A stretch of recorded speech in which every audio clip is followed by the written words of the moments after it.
Hey farm fam, it's Todd from Headwaters Homestead. Welcome back to the channel. Today is Saturday, April 29th, 2023. What that means is yesterday was Arbor Day.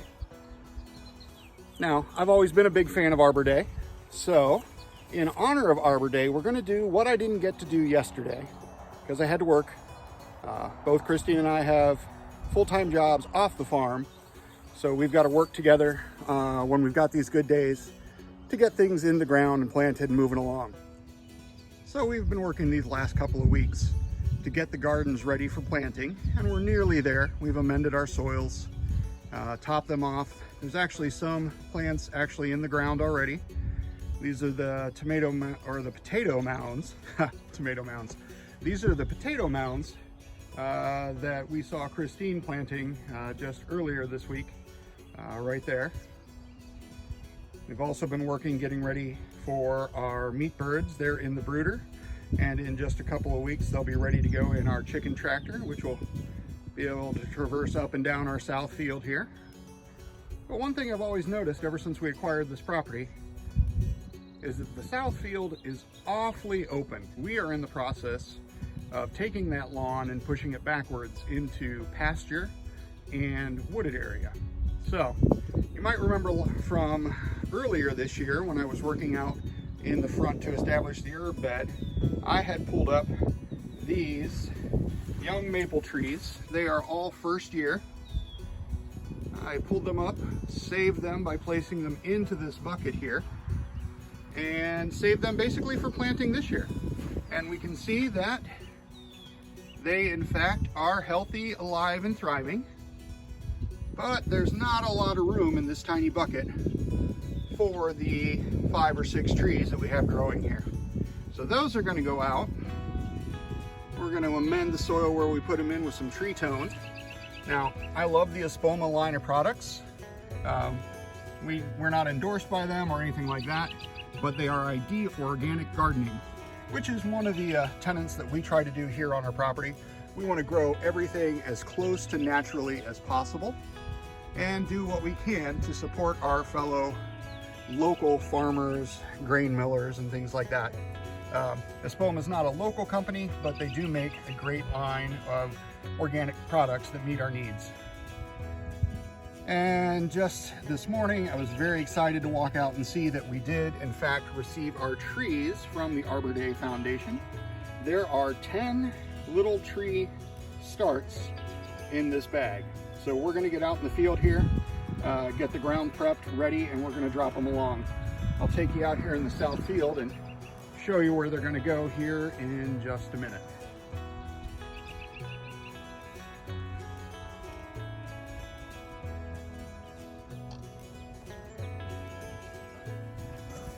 All right, so just for reference, here we are. We're about midway down the south field.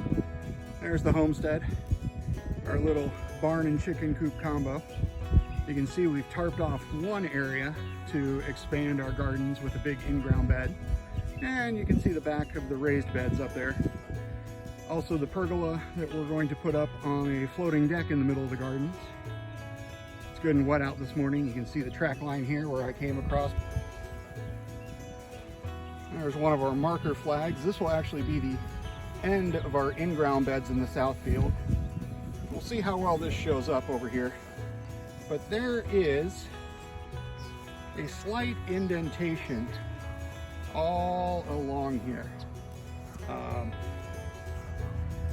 You can notice it more when you're standing here, but this is where the water comes down from the properties across the lane here. There's 5 of us who live back here off of a shared lane, and when we get a substantial rain, water sheet flows down these hills, comes both across and under the shared lane that comes back to the houses back here, and then it works its way across this field heading back towards the tall grass meadow. And that back in there is actually the start of the Tuscarawas River. I would love to see that continue to develop into a stream flowing into what we eventually want to see as a pond on our property, excavated there in the middle of all that canary reed grass. It's the lowest lying area of the surrounding properties. All water drains to it anyways. So if we were to excavate down into it, given the runoff water and the natural springs of the area, I think we could easily have a nice small farm pond. Those are all projects for another day. Today we're going to tackle this wheelbarrow. Now we've got the maple trees that I mentioned before. We've got our new tree slips from the Arbor Foundation and our tree tone. We've also got about 80 pounds of a good topsoil, compost, and manure mix. I'm going to use that because the ground underneath my feet here is a combination of muck and clay. So we're going to augment that soil, enhance it a little by putting some of this good topsoil and compost manure mix down underneath where all of our tree starts are.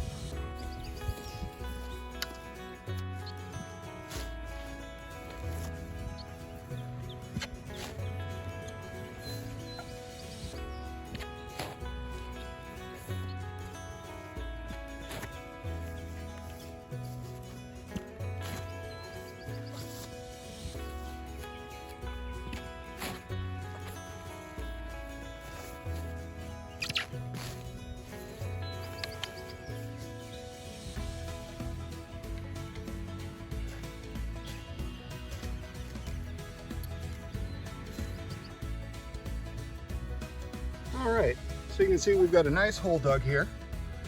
There are some earthworms down in here. That's a good sign. But you can see that there's a lot of compaction in the soil as well. There's a lot of clay in these soils. This top layer of organic matter and clay is great. It's kind of a muck. It's great for growing full of nutrients, but it can get very hard packed and hard to root into. Now, if you were to dig down another foot or so, you would find a lightly colored brown clay mix that's almost like modeling clay. It's almost impenetrable. It's a fragipan, which makes it hard for water to go through. It's kind of a solid layer between this and what's deeper down. That is still relatively clay and compacted though, so that's why we are going to go ahead and amend it with some of the topsoil, compost, and manure mix. Throw some of that down in there. Give it a nice mix for the tree roots to root into.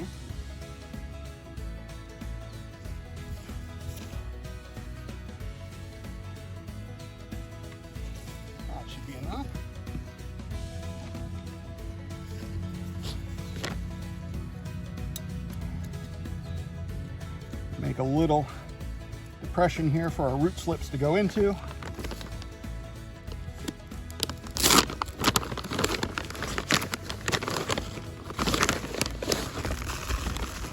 And we're going to add somewhere in the neighborhood of a half cup of tree tone down into there to provide some quick nutrients, have those accessible in the root zone for the plants.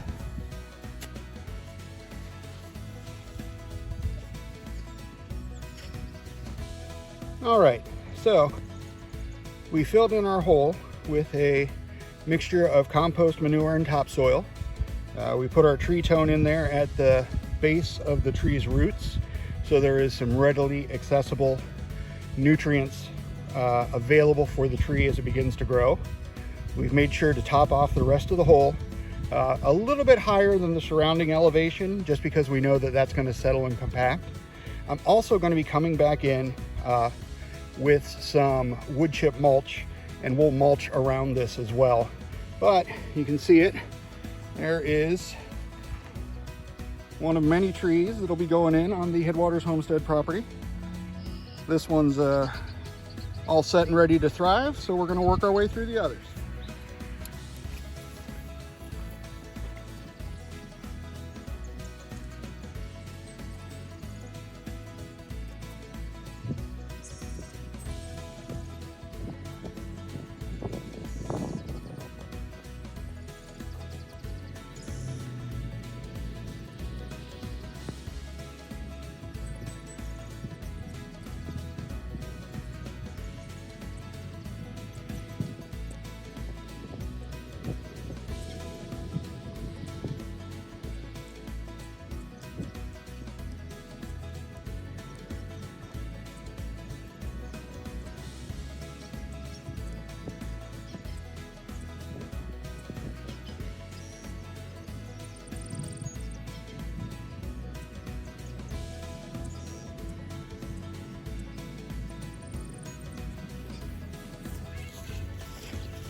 come with me here for a minute. See these three, but it's the one at the end that I really want you to see. You can see as I get a little further down the field, there's a little bit more clay mixed in. It's a little more compacted. But this last one that we dug, we're gonna have to move to the side. No doubt though, there's plenty of water that flows through here. I don't know if you can see that as well on film, but there's a bit of a seep coming up through there. Plenty of water here. We're going to have to actually move this tree's location a little bit further south. That much water in the root zone could impact the tree negatively.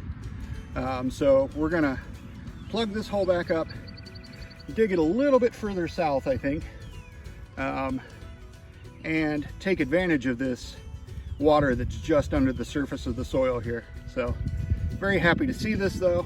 It confirms my suspicions that we don't have to go down very deep to hit access to water here, which means all these trees should thrive along the little route that we've laid out here. Also kind of confirms that when we have the opportunity to open this up and excavate through this low area here, we can have a great pond on the property. But for now, let's get back to the trees. We're gonna plug this piece back in here. That grass will re-root, be like we never dug. And ground's a little bit higher here, so we're gonna dig that same size hole. And I bet we're gonna be dry at the bottom when we do.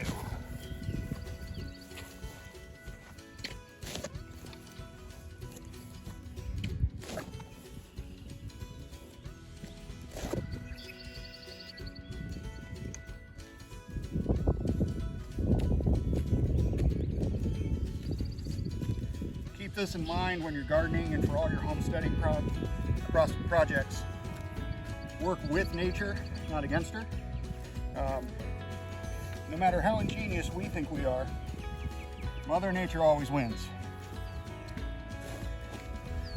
So follow those principles of permaculture, work with nature, not against her. And I think you'll see a lot more success working with the earth that way. That's all about being a good steward to your land.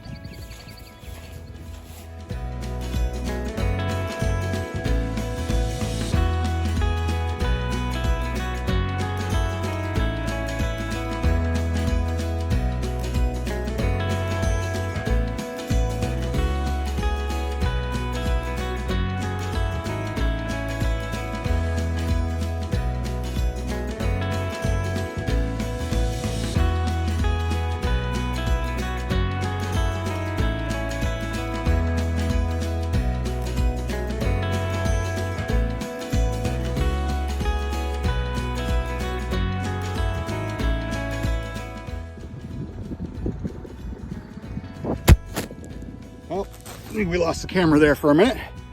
We still working? Camera one, camera two, camera one, camera two. All right, we're good.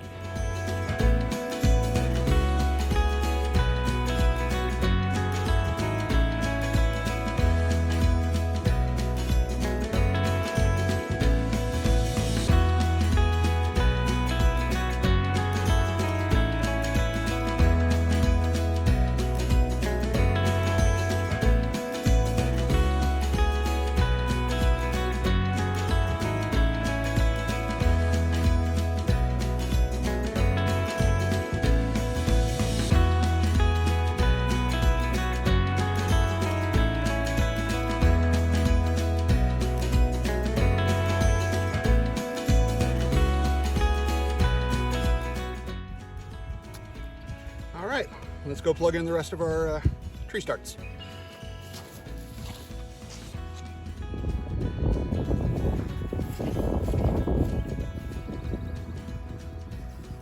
Check out the roots on this last one here.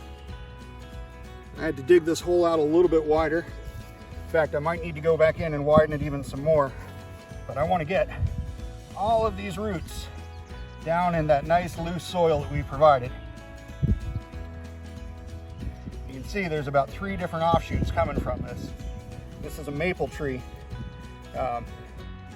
And hopefully she is going to thrive where we're putting her here. We'll let her grow up and we'll have a nice big shade tree down by the future pond. I had to make that hole a little bit bigger. I think I've got just enough topsoil left in our wheelbarrow here.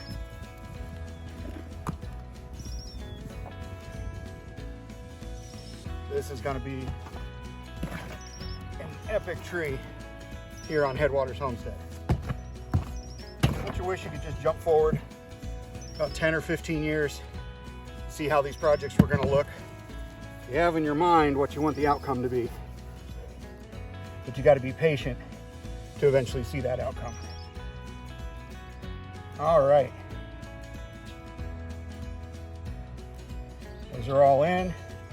Soil's nicely amended. Our first 4 plantings for the day are down. It is going to rain later this afternoon and for a good part of the next week. So that's going to be ideal.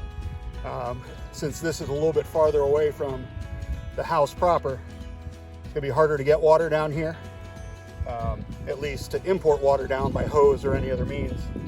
But between the rain and then having the natural drainage along this low-lying course in the field, I think these trees are going to do great.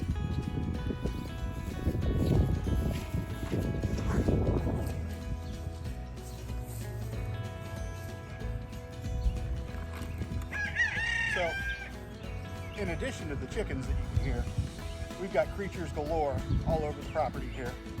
Some of them, though, like to dig holes in less than opportune places. So, since nothing goes to waste on a homestead or a farm, we're actually going to take these clods of sod that we dug out where we put our trees earlier, and we're going to use these to fill some groundhog holes along the trails in our tall grass meadow. So I've got 1, 2, 3 openings here that I see that are right along the walkway.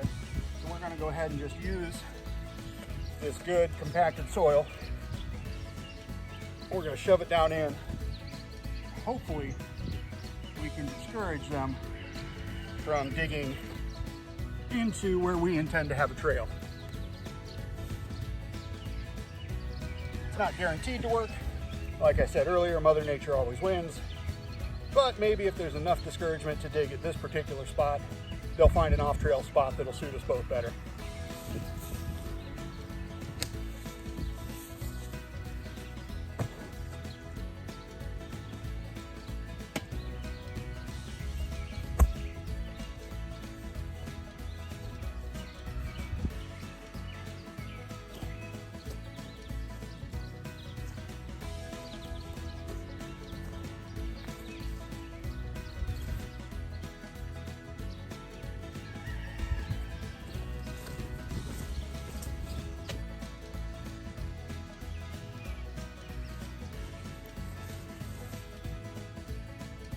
White grubs.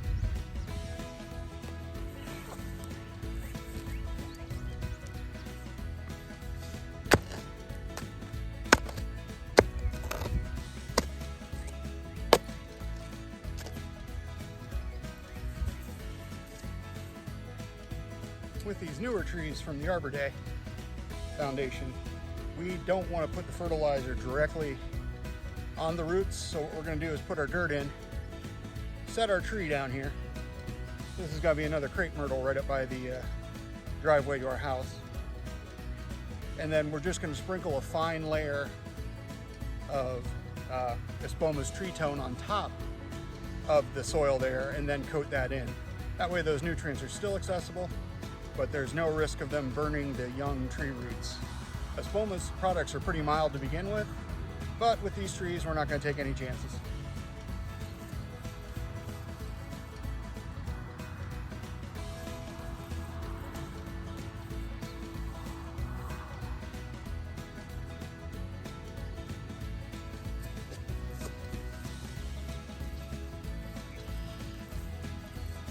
crepe myrtle.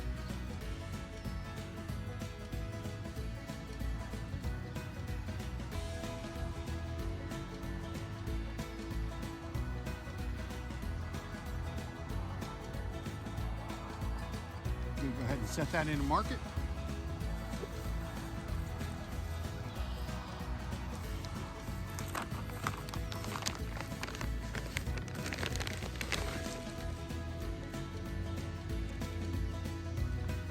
Just a little bit of tree tone in the surrounding soil.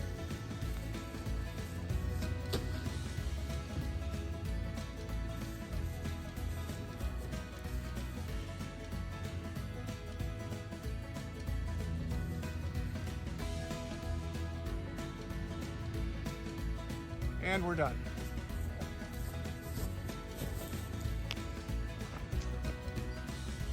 There's another young start ready to go.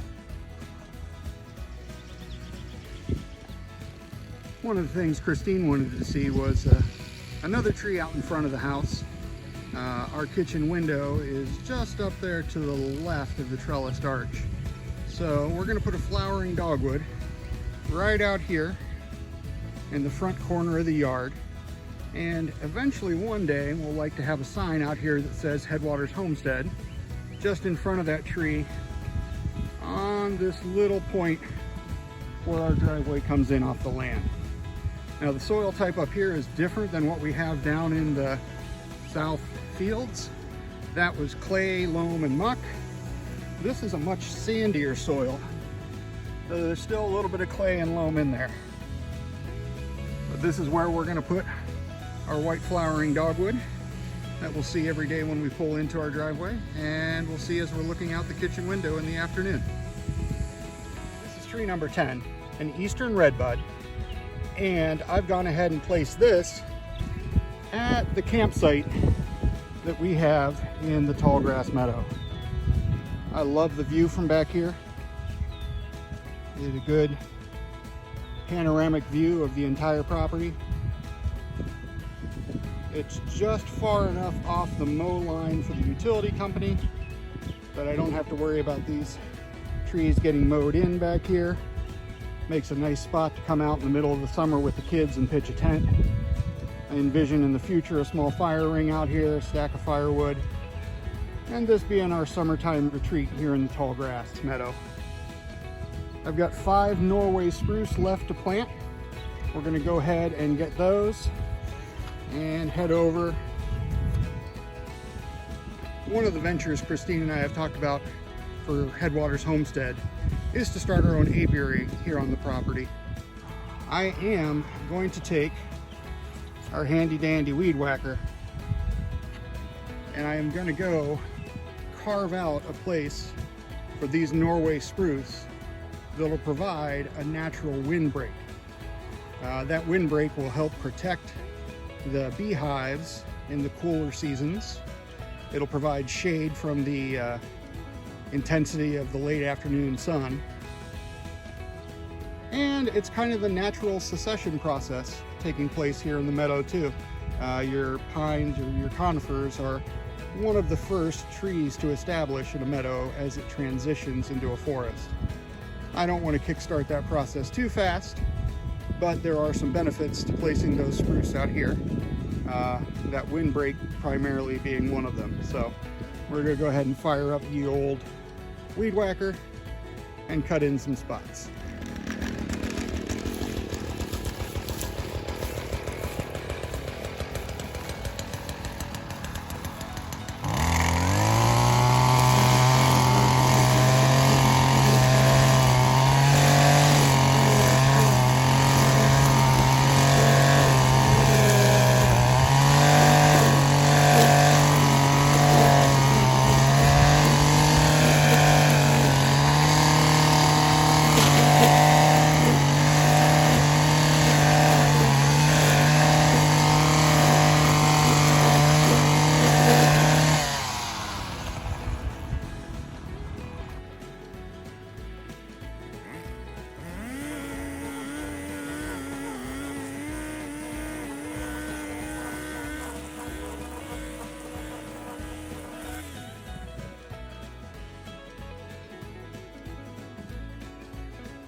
All right, now the weed whacker here made quick work of 5 spaces.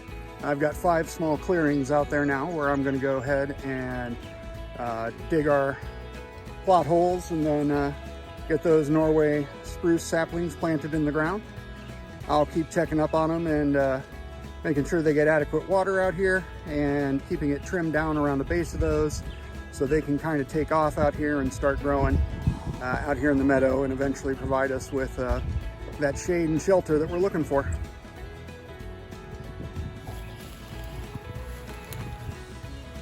I do have one concern as I plant these saplings out, and that is deer pressure. The deer love this meadow, and as you can see, right next to one of the spots where I'm planting here, there is a deer highway that cuts through the meadow.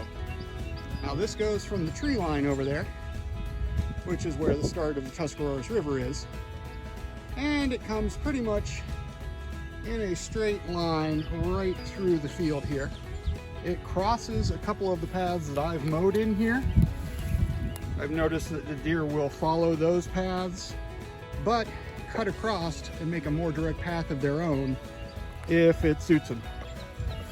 So you can see though, these tracks weren't made by me. This is deer tromping back and forth across the grass here.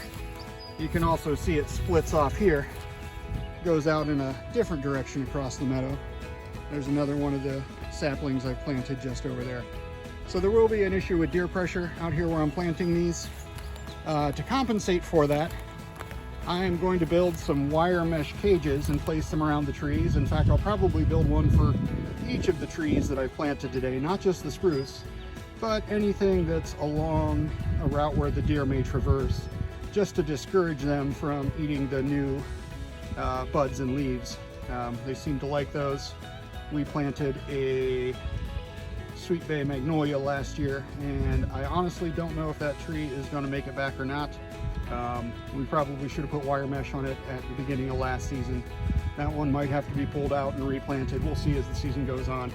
But yeah, deer pressure is a real threat, especially when we have these nice, fresh, yummy snacks right along the paths that they travel.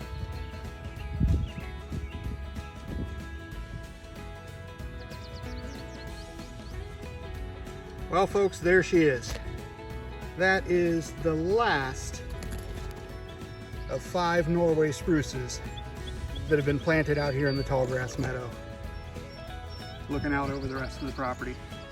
Today we have planted 5 silver maples, which were all rescues from the flower bed. They got converted over into the herb garden. Those are the ones that I potted up back in January when I pulled them up out of the ground. So we've got 5 and 5. We also planted 2 eastern redbuds today. One out in the south field and one up here in the campsite in the tall grass meadow. We planted 1 Sergeant crabapple, which is located over right near the telephone pole across the street from Mike's house on our south field. We planted 1 Washington hawthorn just to the south of the chicken coop barn over there. We planted the 1 white flowering dogwood up in the front yard. And there are 2 crepe myrtles, one right by the end of our driveway and one right at the southern extent of our property along the shared lane. So if you're keeping track, that is 15 new trees planted here on the property. I've got a little more work to do with them. We are gonna mulch around them and then make sure that we get out and get plenty of water on each of these today. It's gonna pick up raining later tonight and rain probably at least once or twice every day over the next 5 to 6 days. So that should give all of these trees here on the homestead a good start to take off on their way. All right, we're back at the site of the future epic tree. This is the split of 3 maples that we put in the ground earlier this morning. And I wanted to show you how we're mulching around these. You'll notice I'm using a wood chip mulch I'm using plenty of it all around the young tree shoots, but I'm not placing it right where they're coming up out of the ground. Now I do this for two reasons. One, even though these are pretty well decayed wood chips, they can still rob nitrogen from the soil. And I want to make sure that there's plenty of nitrogen available for this young tree as it's growing. The second reason is by mounding it up the way we have, when it rains on these, that moisture is going to get trapped in this mulch and it's going to be held just above the root zone of the tree. So if we get a dry spell, this should keep plenty of moisture available again for the young growing tree. So remember, don't mulch all the way up to the base of your trees. Leave some open soil there. This is also gonna, help control the grass and weeds around the young tree, because all that grass and all those dandelions are competing for water, just the way the vascular system of this tree is.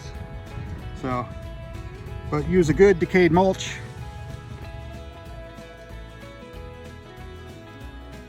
All right, farm fam, it's early the next morning. We got all those trees in yesterday, but by the time the day had wrapped up, we didn't have time to finish off the video and sign off.